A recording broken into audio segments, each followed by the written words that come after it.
Oh, we're going to start today with this door picture behind me.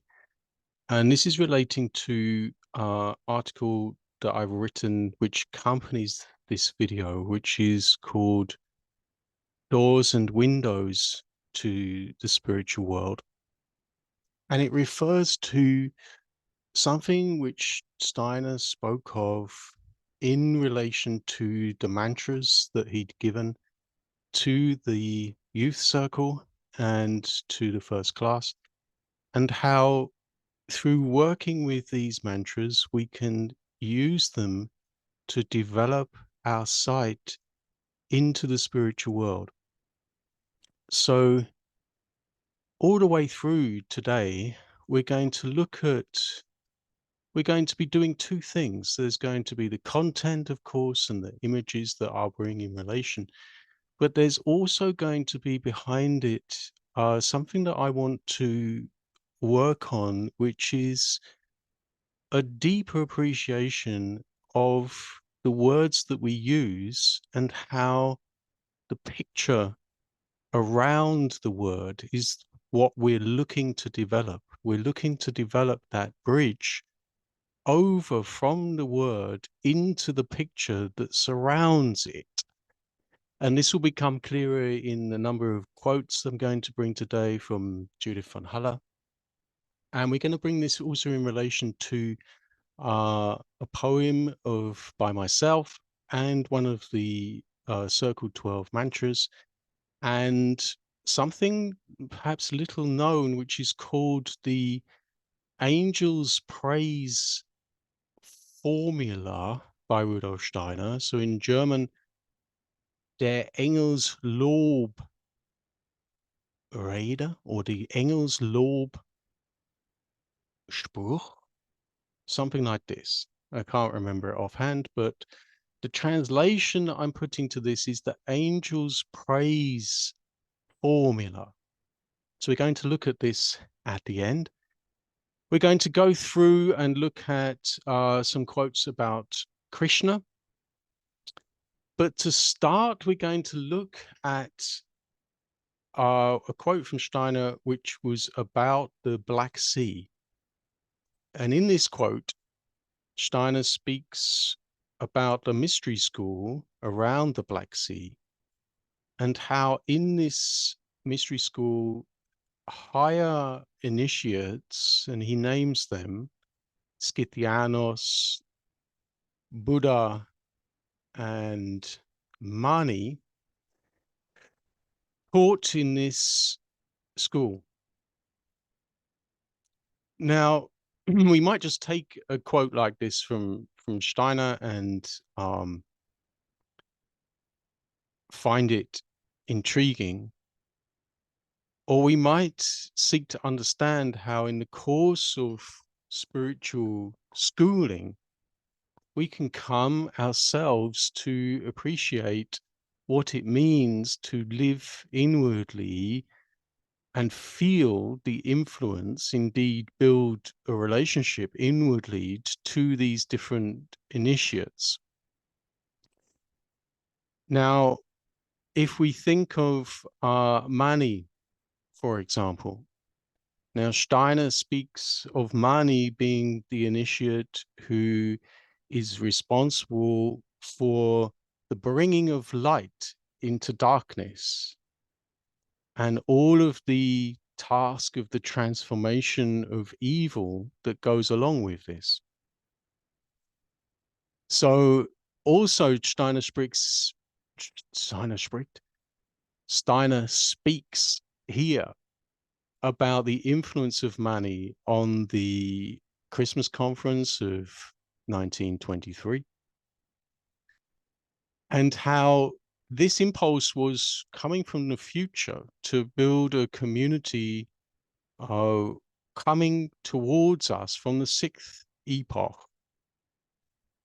And in many ways, it's again, a bridge from our time over into that time that was part of his impulse for the founding of the Christmas conference of 1923.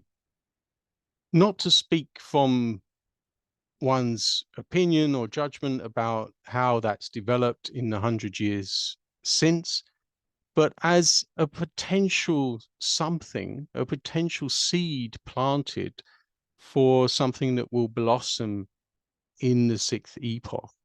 So, like with the other initiates, we're looking to connect our work not only to what we have presently seen, but also to what has been planted in terms of its future unfoldment. And we might remember here that also Steiner spoke of two initiates that had worked through him in the course of his life.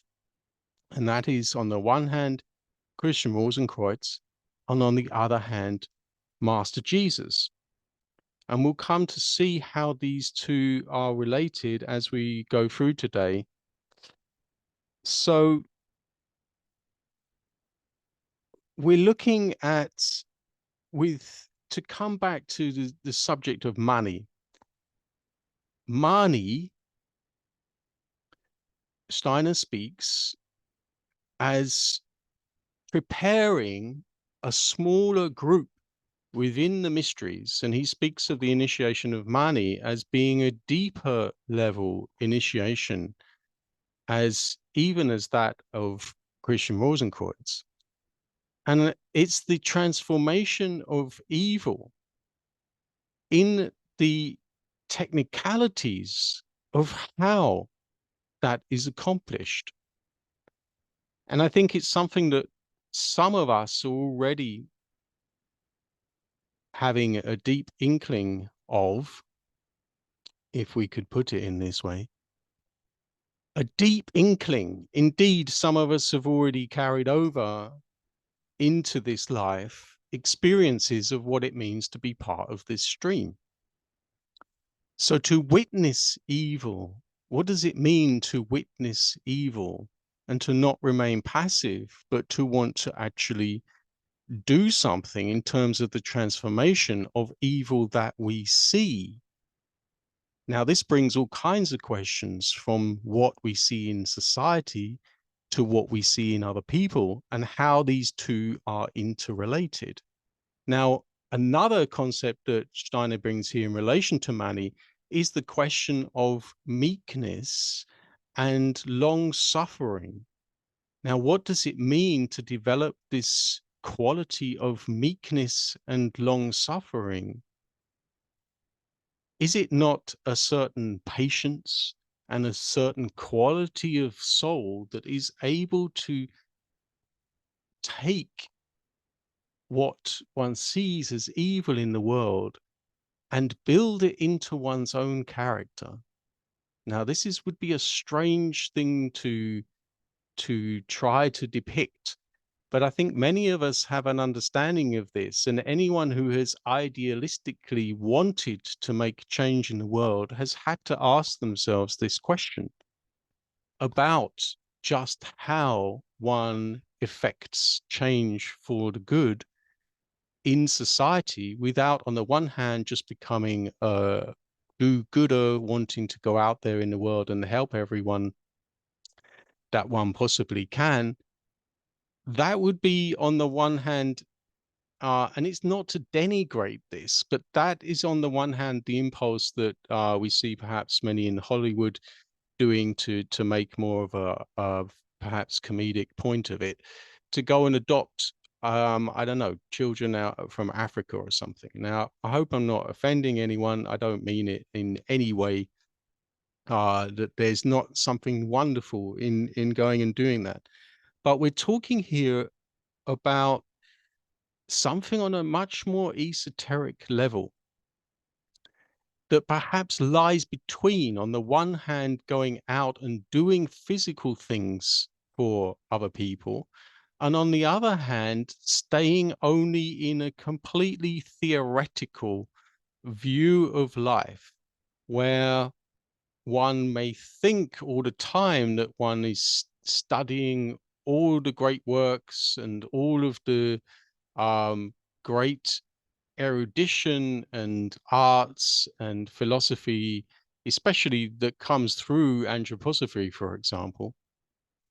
And on the other hand, one can be divorced from the enaction of these high ideals down into life.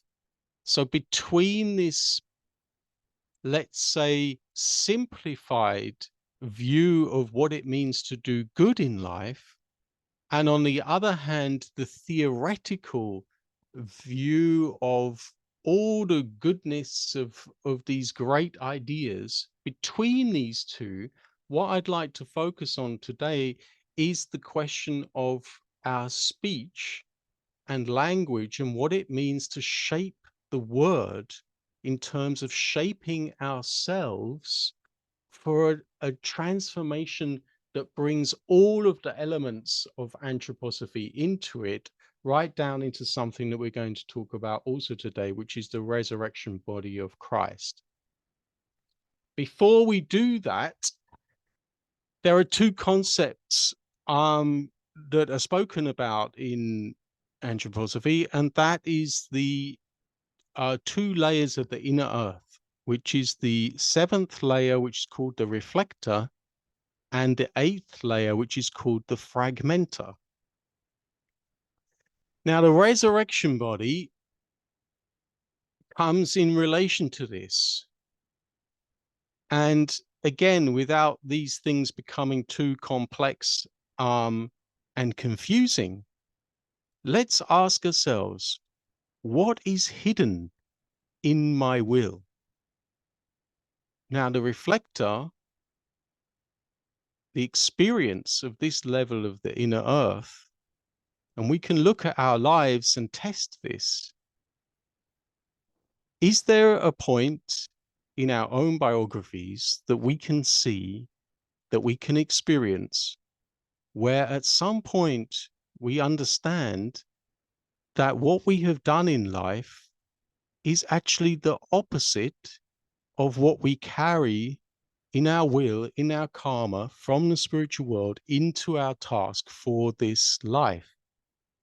Now, I'm just saying it like this because it's an experience that we can have on the spiritual path when we do indeed have this crisis, this need to turn 180 degrees.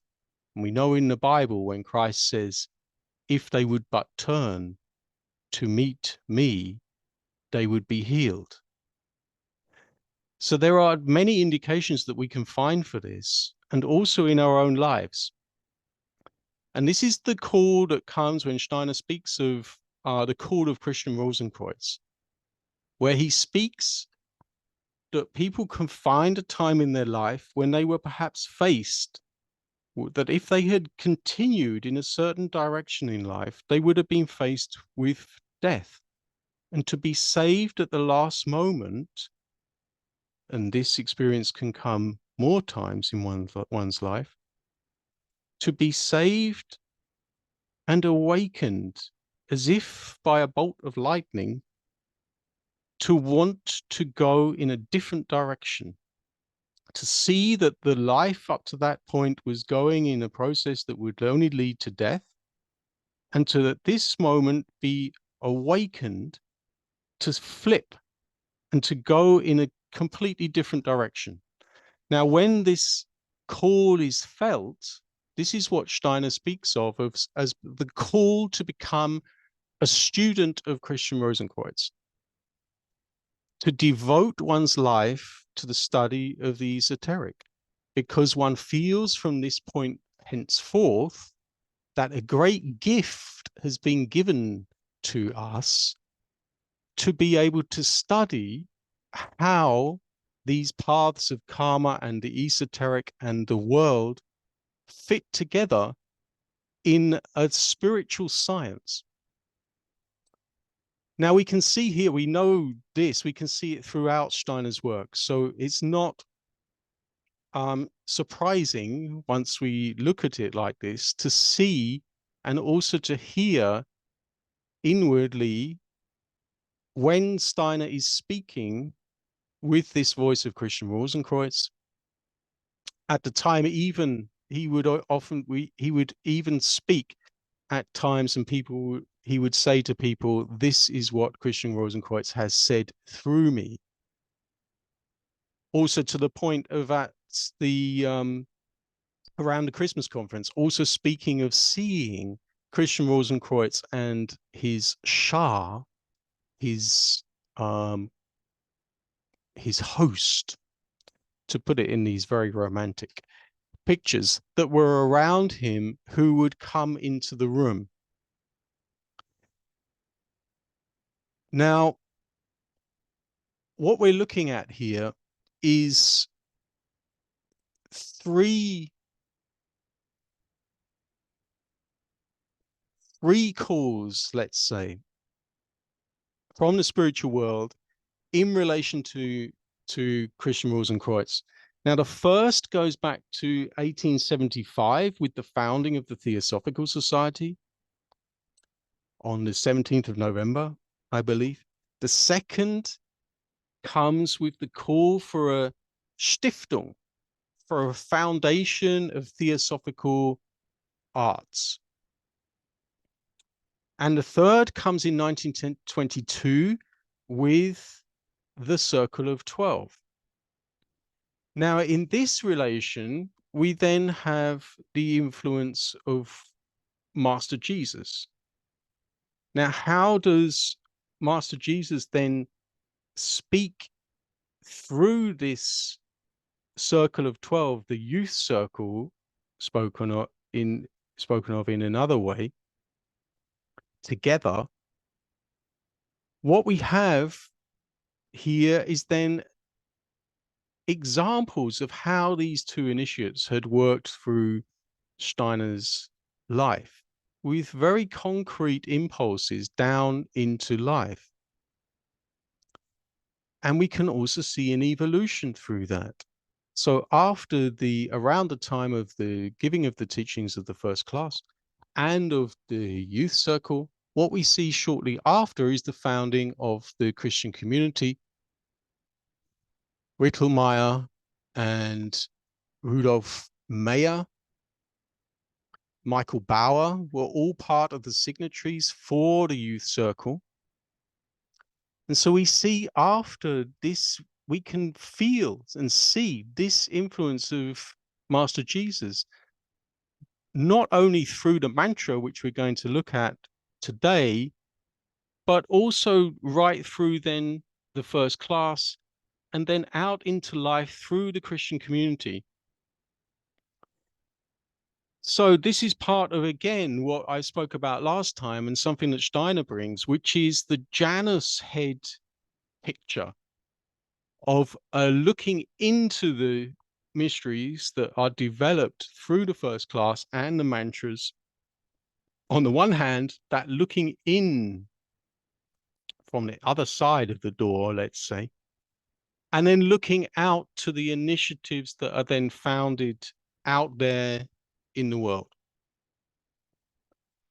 So what I'm going to do here is just bring this in relation to something that Judith von Haller has spoken of in relation to speech. Now, why speech? Why are we suddenly now moving over into speech? Well, the first Goetheanum was to be the house of the word. And the house of the word, where Christian Rosenkreutz would be the 13th around those 12, and would be able to speak the mysteries out into that architectural form that had been formed around a circle of 12. Now, this is I'm just going to share the screen here. So this is where the text is on Patreon. And what I'm bringing in relation to here is, first of all, I'm giving the quote from the Bible. A man is not defiled by what enters his mouth, by what comes out of it. Then the disciples came to him and said, "Are you aware that the Pharisees were offended when they heard this?" But Jesus replied, "Every plant that my heavenly Father has not planted will be pulled up by its roots." And we may remember it's not what comes out of the mouth, not what comes into the mouth in terms of the foods we eat or the things that we consume ritualistically. It's what we speak that forms our perceptual worlds around us. And this is a deep truth that Judith von Haller is going to help us bridge over to in this quote. Now here she says,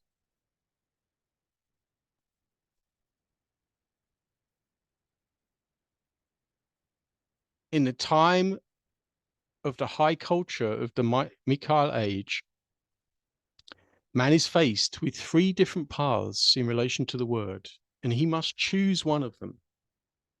Either he chooses the far advanced sophistication of language and conceptuality to further differentiate the sphere of sense in which he perceives himself with his bodily being. This way leads into atomism. Or he chooses another way, through which in time he loses himself in mental abstractions, in word positions, alienated from reality, and consequently thereby, in his incarnation, namely in the field of concrete deeds, he becomes one day completely incapable of acting, because he makes the word in his present, almost completely dead state, the carrier of his ideas. This way leads into an illusory theoretical fantasy world, parallel world which must be opposed to reality. And finally, still a third way forms itself to the human being.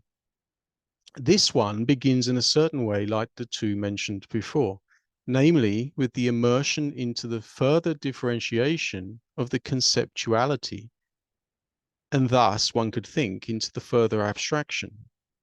However, just at this point, for the human being who is ready to educate himself to the testing observation of his own will, a decisive insight may arise. Now, it's this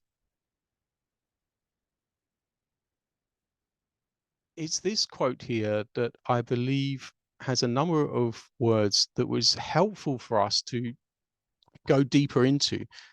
First of all, in the high culture of the Michael age. Now, we might not think of the world that we live in as one of high culture, but in terms of a Michaelic view of things, we can start to see things differently. So there are so many possibilities in this world to see the sophistication of language as it's used in media, in consumption, in advertising, to check and test all these different uses of words in terms of how they build the spheres of senses. It's a nice expression that she uses here, to think of ourselves in this alembic, this sphere of sense that is around us, and how this forms us through the words and the education and the upbringing in the world that we've been born into. So we've been born into this culture, and yet from the anthroposophical view, from the spiritual viewpoint, these are all as if invitations to start to form questions that we can take up to Michael and to find answers from spiritual intelligence to the questions we have about the world that we live in. Now, the question is, in time, this can work in a materialistic way where we end up losing ourselves in mental abstractions, which is when we only think in the words, but don't learn to see the pictures that are around the words. And it's very nice here how Judith von Haller uses the word positions. Word positions. We might also think of the Cartesian way of how our knowledge builds maps, but the maps are not the territory, as we know from that common expression that we hear also in teachings about hypnosis and in computer programming. And I think it's also a common experience that we hear also in criticisms of any of the philosophical teachings, or now what I often hears in anthroposophy is, yeah, okay, but how does this relate to experience? What is your experience? What is your perception of these things? And all of this is bringing these things into the inner life. What is our experience? What is our perception? How are we relating words to our inner life? So I'm also appealing here to that orientation, that all of this is oriented to the taking of words and knowledge into our inner life, digesting them, and coming to see a more picture-filled, imaginative world around us.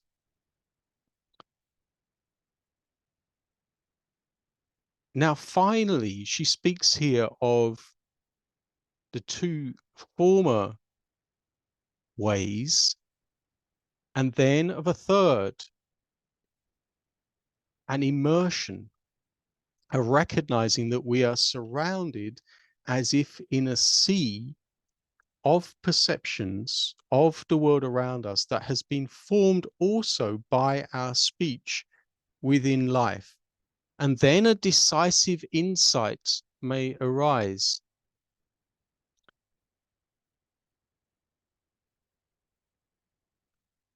Now, I'm just going to add another. This decisive insight, I'm going to bring in relation here to Master Jesus. And to do this, we're going to connect it also to something that Steiner has spoken about, of the relationship between Master Jesus, Zarathustra, and Krishna. And I think you'll see the bridge when we also speak here about how this is important in a forming of community. So this, if you see behind me, this is a painting called Krishna and the Gopis. Gopis. So this is what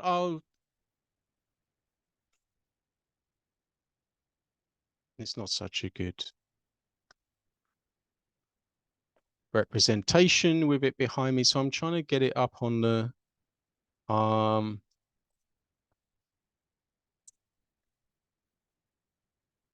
right, there you go. So, yeah, what we can see here, I pulled out this quote first of all. Now, these are the unmarried wives who give everything in devotion to Krishna. They are like a noble person who has sacrificed everything possible, his body, mind, activities, intelligence, and words, in engaging in the welfare of all living entities. And this is the quote from Steiner in relation to Krishna. This is not the ease with the revelation given to the world through the Christ impulse. From the beginning, the Christ impulse was intended for all humanity, and the mystery of Golgotha was not consummated as an act for the individual soul alone. But we must think of the whole of mankind from the very beginning to the very end of the Earth's evolution, and realize that what happened at Golgotha was for all men. It is to the greatest possible extent a matter for the community in general. Therefore, the style of the epistles of St. Paul, apart from all that has already been characterized, must be quite different from the style of the sublime Gita. Let us once more picture clearly the relationship between Krishna and Arjuna. He gives his pupil unequivocal directions as Lord of Yoga as to how he can rise in his soul in order to attain the vision of Krishna. Let us compare with this especially pregnant passage in the Pauline epistles, in which a community turned to St. Paul and asked him whether this or that was true, whether this could be considered as giving the right views about what he had taught. In the instructions which St. Paul gives, we find a passage which may certainly be compared in greatness, even in artistic style, with what we find in the Sublime Gita. But at the same time, we find quite a different tone. We find everything spoken from quite a different soul feeling. It is where St. Paul writes to the Corinthians of how the different human gifts to be found in a group of people must work in cooperation. To Arjuna, Krishna says, thou must be so and so, thou must do this or that, then wilt thou rise stage by stage in thy soul life. To his Corinthians, St. Paul says, one of you has this gift, another that, a third another, and these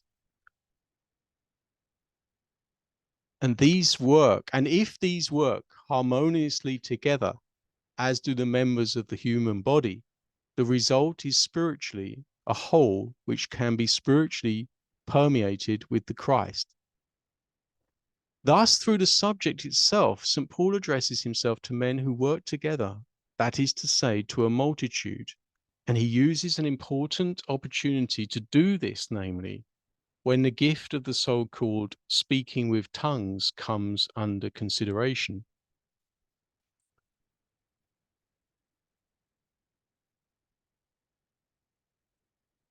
Now, the two, I think, are linked in a very nice way. We have the devotion of the gopis, free to do whatever they can and will in devotion to Krishna. And then we have this speaking about how a community works, and the speaking of tongues, of how the spiritual can work into a community, how spiritual beings may then speak through us. Indeed, one could here think of how Christian Rosenkreuz and Master Jesus were able to speak through Rudolf Steiner himself. And it's also important here to note how this was one of the pieces of advice to the youth circle when they were working together, from which is noted by Ernst Lehrs in GA 266. So I'm going to just read this and just think about how we can bring this in relation to this working together in this Christian sense, and how this, we are faced here with something deeper than a turning of life from what was perhaps seen in its opposite in our life. This turning 180 degrees to Christ is this awakening to the resurrection body of Christ. And part of awakening to this resurrection body of Christ is recognizing that we are as if fragmented in other people around us within social and communal life together. And this, again, as I said before, was one of the reasons that Steiner faced so much resistance in the last years of his life, was because he was trying to bring a deeper understanding of how we form this resurrection body of Christ. I spoke previously of the reflector. This is how we move down into the 8th level of the inner earth, which is called the fragmenter. And we might think here in terms of, in this atomized society, we exist as if like islands from each other. And the question that's come through a lot of our text today is this question of how we build bridges, not only bridges to the other, but also bridges to the spiritual world that enable this moving over into the spiritual world and moving of spiritual beings back into the transformation of our earth. This is the quote from Ernst Lehrs.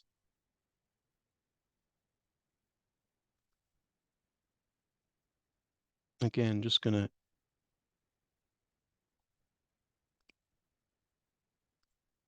put it up here. Social life up to now has been like a mechanism, and nothing has been done by operating the levers and cranks of the existing mechanism with somewhat more smiling faces. What matters is that this mechanism be replaced by an organism, and continuing in an urgent tone. And you must be clear about the fact that what you want can initially be nothing other than the cultivation of a tender little plant. Think of the dead of today's social life as large stones and the little plant between those stones. What is dead has, in a way, a much more tenacious life than the living because it cannot die. It can be destroyed at most. And the stones will be pulverized. But there it is important for you to take care that the little plant is not pulverized between these stones.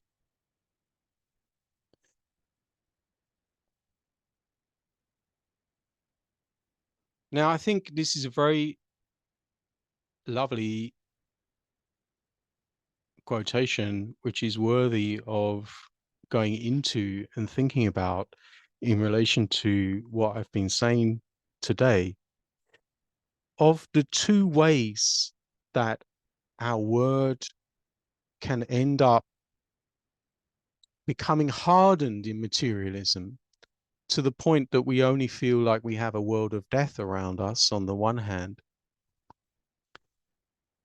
or we become so indifferent to it that we have take no more interest in anything that might inspire us towards a study of ourselves or a move towards God and the Spirit.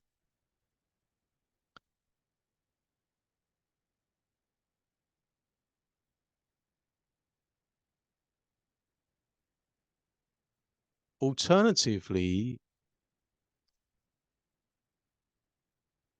what we have here is a threefold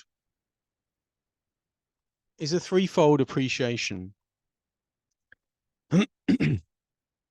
So not falling into this pulverized stones that we see around us with the continual destruction and building up of something that in essence is just the same as what it was before. We have a threefold appreciation where we hold the torch to see in this darkness. We're able to mirror.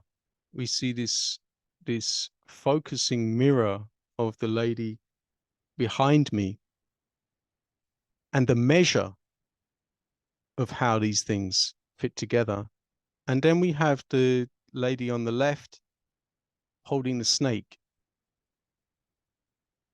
in terms of the overcoming of evil. Now, the three, we're going to see how they relate to three texts here. Now, firstly, what we have is a text that I've written, which is called stories of the little foot in the house of the word. Now, what I'm doing with this text, I want to work on here what it is that we see in terms of doors, in terms of windows to the spirit, what we see when we speak a text. Now, what the actual image that I posted when I wrote this text was with a picture of the first Gotianum. No, I mean, sorry, a picture of the second Gotianum, which I'll just give you a quick flash of it, which was here.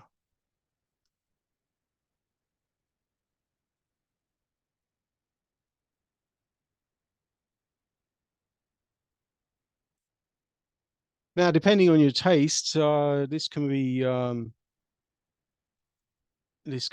can be quite spectacular, or you might think that this looks like a box of sweeties, which was another one of the comments to this painting. And there was quite a lot of criticism of this painting on the second Gotion. Anyway, I'm just going to read through this, what I've written here, and what we're looking at is the sound, as much the sound of the word as the content that the word is conveying. And it's looking to awaken less to being fixed on the word as to seeing what the word is creating as a composition, as an artwork, as a piece of poetry, as something that is creating perception. Now, as I go through, I'm going to hold this here, and then I'm going to switch back to the image of Hecate. In fact, let's do that right away.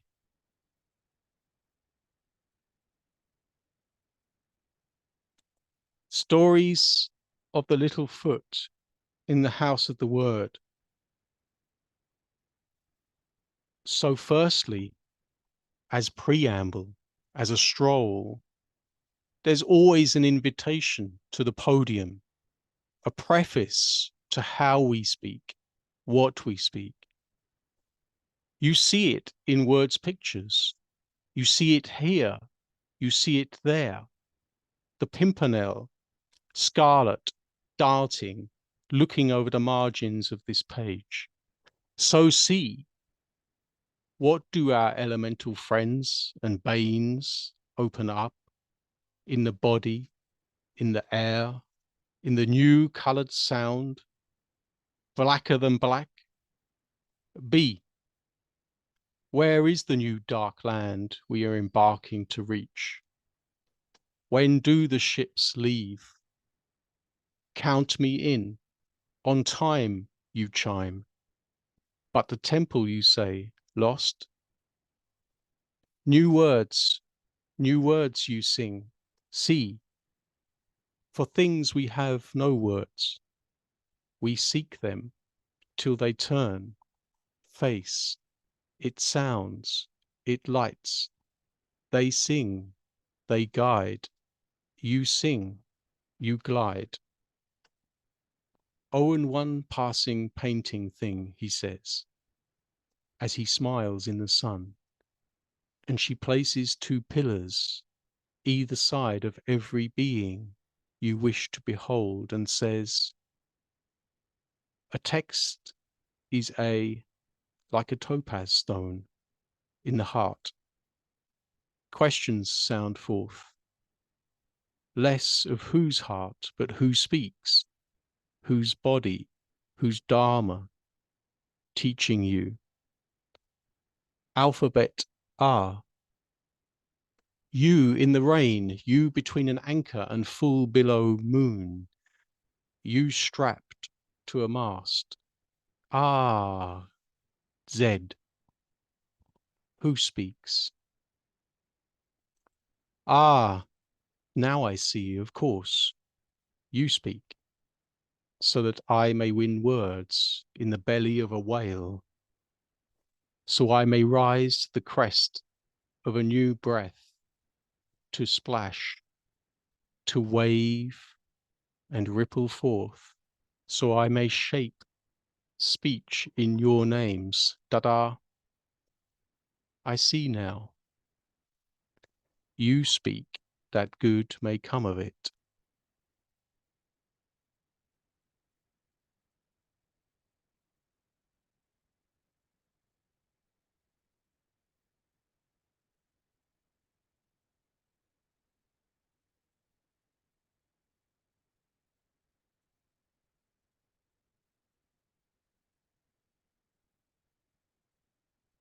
The second that I've taken here is this is a little known text from Rudolf Steiner, which is called the Engelslob Formular. Now, I've translated this as the Angel's Praise Formula. And what we're doing here is moving the first poem is an invitation to move from the words into the pictures that the words evoke, that they invite us to see. The second here is a taking responsibility of the creative power of words in relation to the spiritual world.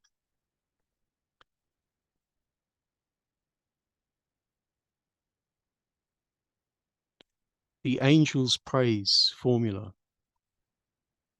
I hereby promise that I will enter into this community as far as I am aware, with a pure mind and pure will, and that I acknowledge that the evaluation of my being by the admission into this community is left to spiritual beings.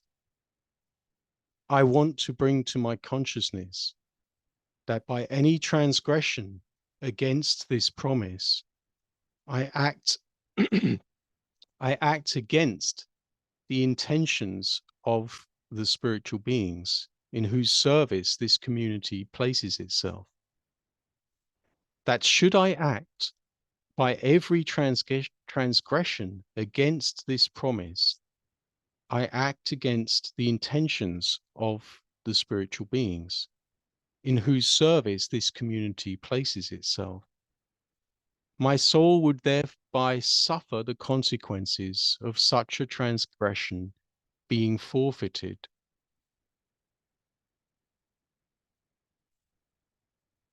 Now, with this text, we can feel this weight of responsibility. We also have this in Tibetan Buddhist initiation, that if we were to speak against the spiritual world, that we consciously ask for consequences to be brought into our karma.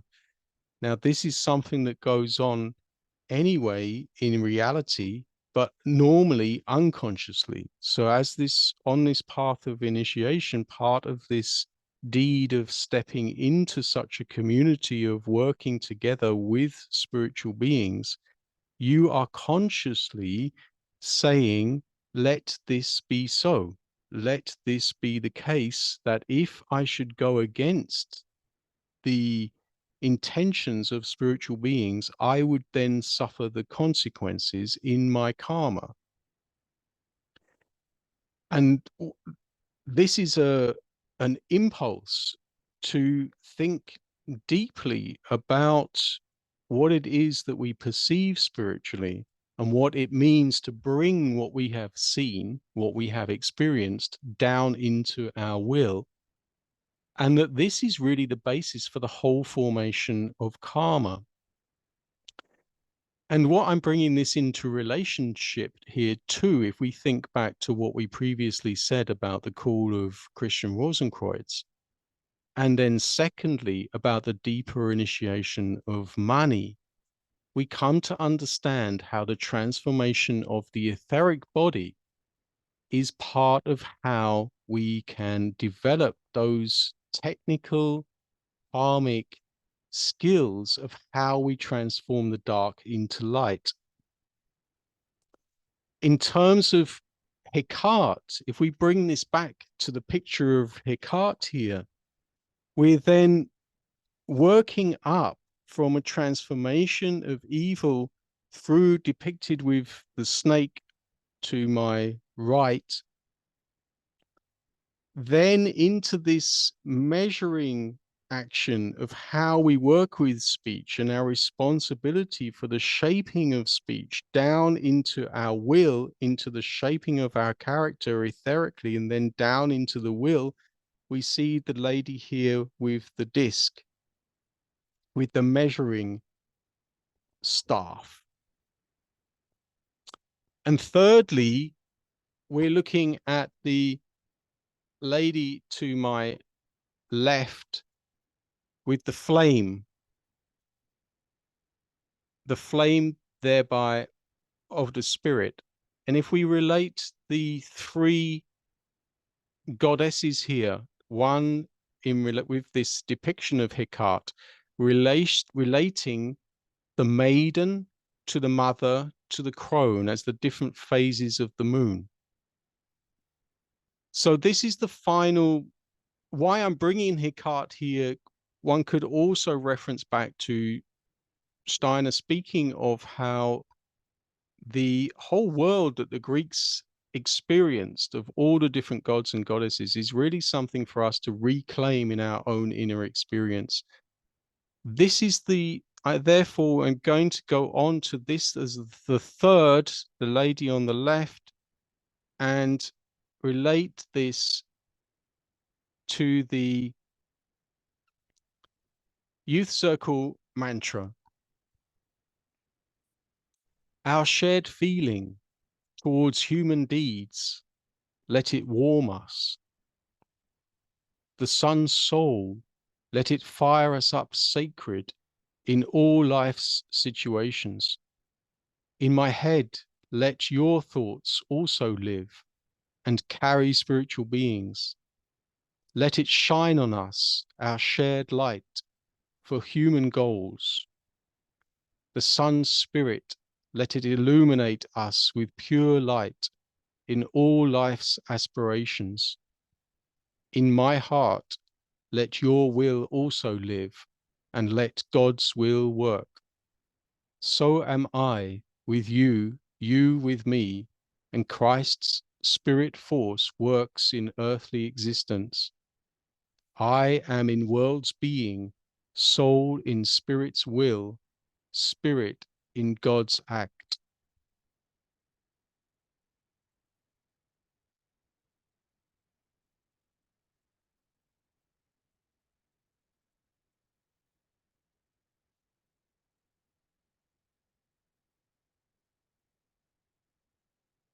So we see all through these three different mantras, uses of the word, and the connection to the stories that underlie them,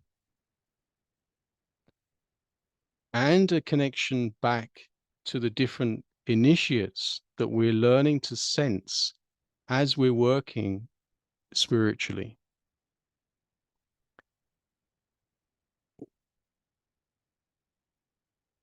What we're connecting to is again something back to what Steiner was speaking about with what he intended for the continuation of the first class into the second class, where the use of speech, the speaking of mantra, and the development ritualistically of a deeper insight into myths, stories, legends is part of how that second class would be constructed. And we might think here from, for example, from John Yarker, when he speaks of the training in Freemasonry, how one is called to have a deep and wide knowledge of all of our inheritance through stories, myths, fairy tales, images. And this was part of the far-reaching education that one had to go through in Freemasonry as one ascended through the different grades. The difference is in anthroposophy that we seek to make this a science, not only for how we understand these things and the words we come to describe a legend, a myth, but how we bring these words in relation to Menschenkunda, for how we understand how the human being is put together in all his different bodies. And this is the very different thing with anthroposophy to the training in Freemasonry, and was also part of the reason why Steiner came up against such resistance, was to make this something open and free for everyone to partake of, and to make this into a science with knowledge that could flow out into society and fructify all the different manifestations of that out in the different cultural expressions, institutions, businesses, etc.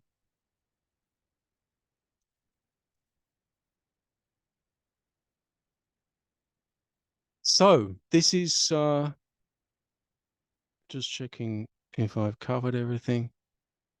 Yeah, if you'd like to read the full text, I've written it up here with a link to the picture, the Krishna picture with Krishna and the gopis.